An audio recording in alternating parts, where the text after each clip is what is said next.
All right, folks, welcome to this week's system seminar.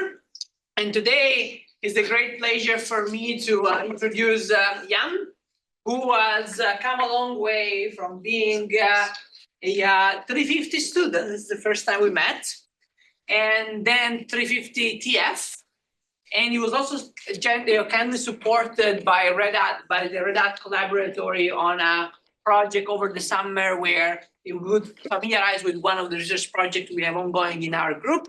And the research project in particular concerns the analysis and management of applications that are of a complex nature and therefore can be organized into phases, and therefore leading to today's presentation, which is about phase-driven optimization. All right, so please have a warm welcome for Yann. And please take it away. All right. Hey guys, welcome. Thanks for coming. So yeah, I'm just going to be presenting the research that I did over the summer, which, as Renato said, involved phase-driven optimization. So what does that mean? It means optimizing the way resources are allocated to a running process over the course of its execution. So before I get into that, though, I just want to go over some basics. So what does a process need? Among several other things, it needs CPU, memory, and cache, obviously. And our goal is to ensure that a target application has the resources that it needs to execute with minimal slowdown. So if you consider that our target application is running on a system without anything else running, and consider that the resource in question is memory bandwidth, we see that as long as we stay below the threshold, it can execute without any slowdown or interference. So it will execute as optimally as intended. But if we have some other process that is also contending for that resource in an uncontrolled way, so some other process X that takes up, for example, a constant amount of memory bandwidth for the entire time, eventually our target application will hit that threshold and can experience an unbounded level of slowdown, which isn't really a problem if our application doesn't have any time constraints, but if we are working with certain deadlines that we want to meet, it can become a problem. So our goal is to avoid that as much as possible. So how are resources allocated? So we just saw that if we let them contend freely for resources, it can be a problem when working with deadlines. But if we want to get try to maybe estimate the amount of a certain resource that a process will consume and try to schedule processes based on that, we have a couple ways to do it right now. So first, we can try to over-provision. If we don't have a good idea of the maximum amount of utilization a process will consume, we can provision a sometimes vastly larger amount of the resource to try and create a safe environment to minimize slowdown and to try to avoid other processes contending for the resource. However, this can be more expensive than it needs to be, and can lead to a lot of loss of resources if we're provisioning way more than we need to. Alternatively, if we have a better idea of what the maximum utilization will be for our process or our application, we can do static partitioning, which involves taking the maximum amount of resource usage that our application will need at any point during its execution and schedule it by using that maximum value for the entire lifetime of our application. So this is better, but it does involve us, knowing how much of this resource our application will need, and it can still lead to significant over allocation if this maximum only happens during a small portion of the application's execution. So this can be a problem because these static profiles take into account the whole application and compare the max resource usage across its entire lifetime, which can obviously lead to a lot of wasted resources and also can lead to the non-schedulability of two applications if they appear to be, if their maximum utilizations appear to go above a resources threshold. However, if we can try to implement a more fine-grained approach to breaking the application up into phases and maybe try to dynamically allocate resources based on what they need in every particular phase, two applications may be more, they may be able to run concurrently when we previously thought that they could not. So this could cut down on unnecessary resource expenditure and allow us to concurrently run more applications with the same amount of resources. So that's where we come in, and our project focuses on doing just that, on locating phases and then trying to alter the allocation of resources to that application dynamically over the course of its execution. So the first step in doing that is to profile our application and to try and identify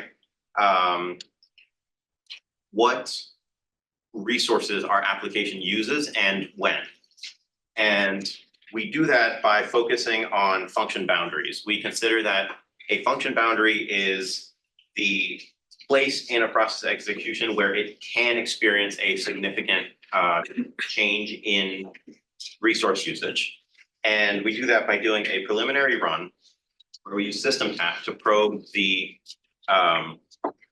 calls and returns of functions. At the same time, we regularly sample that application's perf counters and try to figure out how much of each resource a given function uses. And we're assuming that in most cases, a function will have about the same usage of resources across calls. However, there is a problem with this, which is that our perf counters can have vastly different magnitude, and their raw data cannot be, they can't be compared as is. We need to find a way to normalize them so that we can get a better idea of where a function lands in like the resource utilization map. So if we consider here this triangle, for example, we compare each function to synthetic benchmarks that we engineered to stress specific usage of resources. So our white dots, our points here, represent the synthetic benchmarks, and then we use cosine similarity to compare the perf values of our functions to these synthetic benchmarks. And if we consider this like brown dot to be our function in question, wherever it lands is whichever like point or whichever white dot it is closest to is the resource that we consider that to be the main resource of this function. And this is what we will use to determine the phases of our application.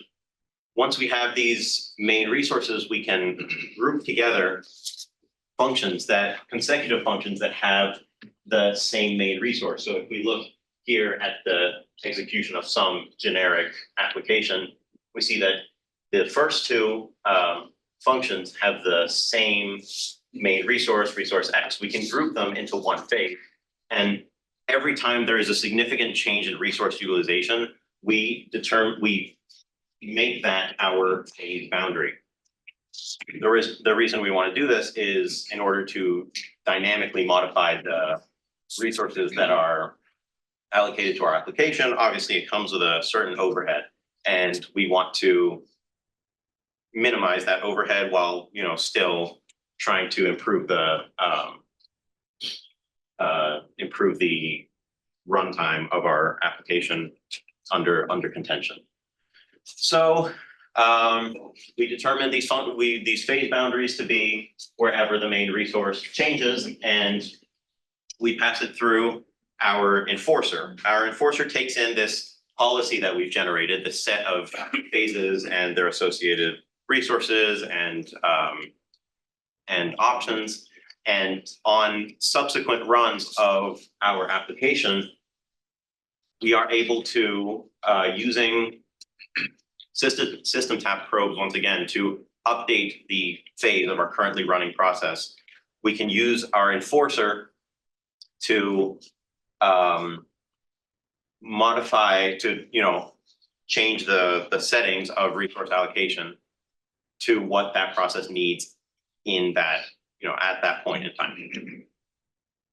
So just, as a quick recap, to see how it all comes together, we have our target application. We do a preliminary run. During that, our profiler detects the function boundaries and samples the perf counters. We then have, these files of data that need to be parsed so that we can, identify phase transition points and phase resource allocation settings. And that is taken in by our enforcer, which on subsequent runs will lead to a managed target application. So let's take a look at what that does for us. Obviously, running the enforcer alongside our target application will come with some sort of overhead. So this dark purple bar is what the application looks like running on a relatively quiet system with nothing else running or gumming up the resources. And that would be essentially a case of over provisioning, right? Yeah, Entire if we over provision the entire system to our application, this is what that looks like. If we run the enforcer alongside it, but still running nothing else on other cores, it comes with a overall relatively small overhead of about 1.1, 1.2. However, we see that investment becomes very much worth it, because if we run interference on the rest of our cores that are contending for resources, we see that the slowdown of our application shoots up to about 2.5, which when dealing with time sensitive applications or trying to meet deadlines, that can become a real issue. And our enforcer manages to bring that back down to about 1.3 with the interference happening on all of the other cores. And we ran this with several different benchmarks, and we see that obviously there is varying levels of success with all of them, but across benchmarks there is a fairly significant level of improvement for all of them. And that's it.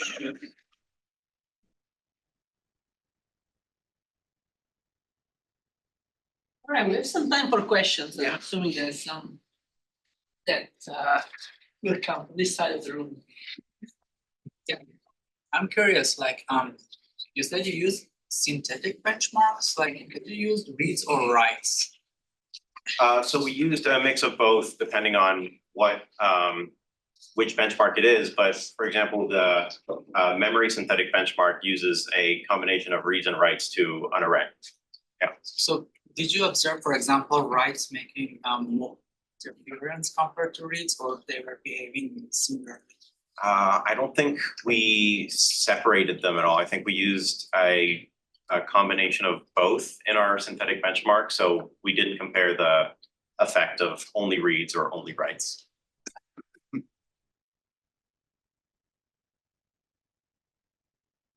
Yeah. So sorry if I missed this during the presentation, but when you had the improvement you observed running the enforcer when there was interference on the other cores, these other applications creating this interference are still running. So they're still consuming resources. So how does the enforcer create that extra performance? Yeah, so what we do in order to create that extra performance is by limiting what is happening on the other core. So obviously they are still running, but we are making sure that our target application has sufficient resources allocated only to it. Obviously, this is going to slow down the other applications that are running on other cores. But if we consider that our target application has a higher priority or maybe a more strict deadline, we want to focus on meeting that deadline before doing it to other.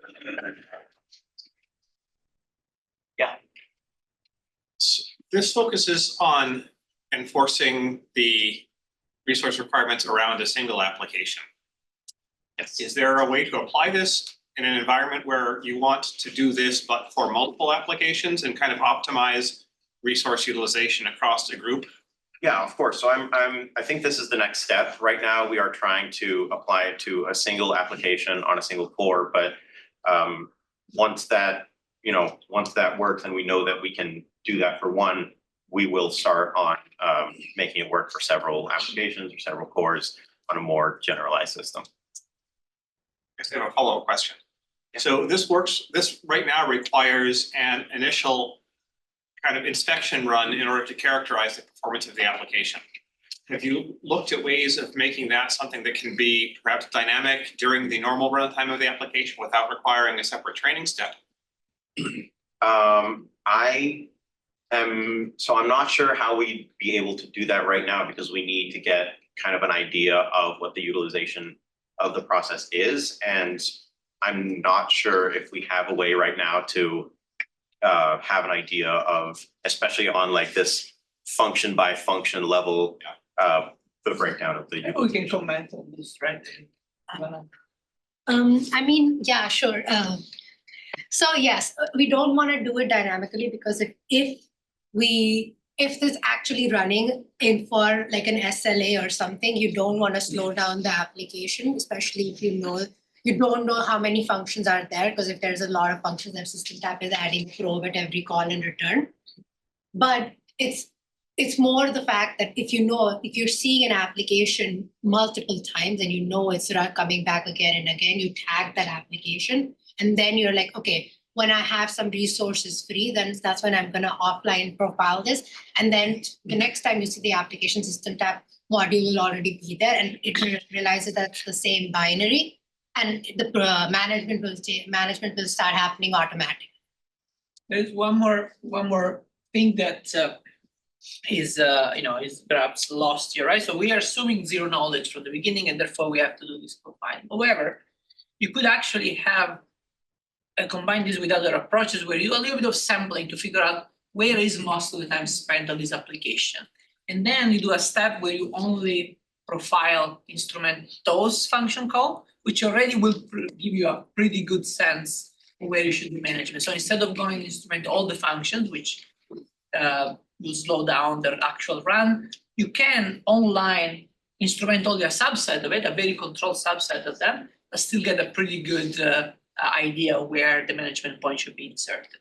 These are things that are in the pipeline, but as Yann correctly said, first let's make this thing not crash the whole kernel.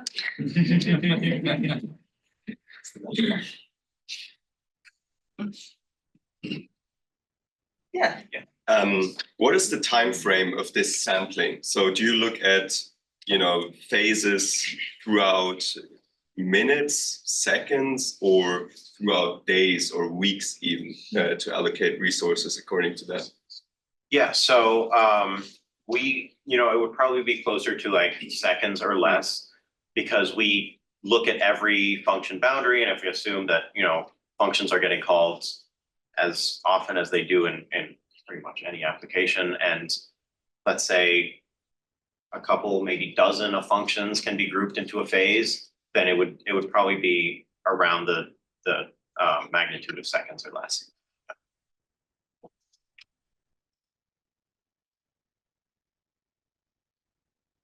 So I focus on functions themselves rather than instructions. Like let's say it's some sub blocks that are in the instruction sets. Why the functions? Yeah, so I guess two main reasons. First is that like I said, we assume that functions are where we'll most likely have a significant change in resource utilization, enough that we would want to break it up into phases. And second of all, as Parul said, there is an overhead to placing a system tap probe because it traps the kernel at every time. So if we're trapping to kernel at every function boundary, that's a good trade-off for us to get enough information while still creating our phases. But if we were to do it, say, at every couple of instructions, it would probably come with a much higher overhead.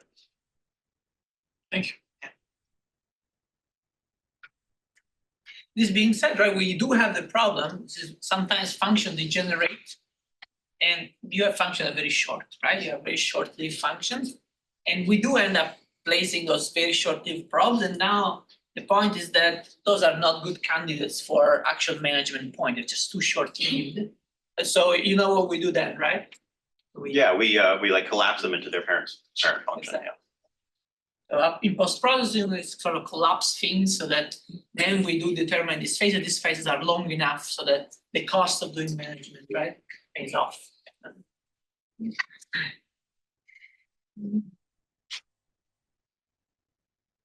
Let me just check the time because we have to accommodate another speaker and we are right at the middle of the hour.